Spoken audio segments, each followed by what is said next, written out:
Satuan Lalu Lintas Polrestabes Palembang balik lagi melakukan razia kenderaan yang dak katik surat-surat kelengkapan sama kenderaan yang dak standar.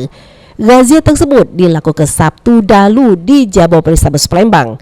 Terselit mulai dari Jabur gerbang masuk Mapolrestabes Palembang, sejumlah petugas Satlantas Polrestabes Palembang ngarah ke para pengendara motor yang lewat di Jalan Kebenaran Haji Bastari masuk ke halaman Polrestabes untuk dilakukan pemeriksaan surat-surat kenderaan.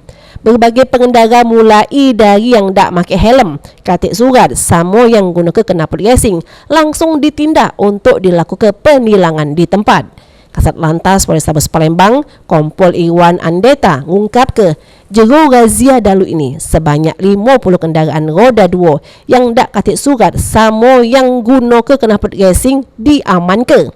Selanjutnya, kenderaan roda 2 diamankan ini langsung dilakukan penilangan di tempat.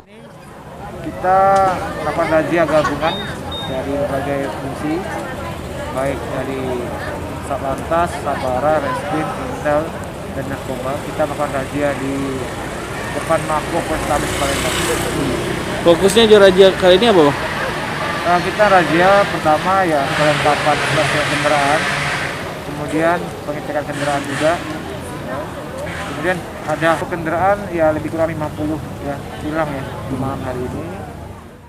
Jero razia ini terselit juga masih banyak pengendara roda 2 yang melawan arus dengan membahayakan keselamatan dirinya dewek sama keselamatan para pengendara yang lain. Heru Wahyudi, PAL TV.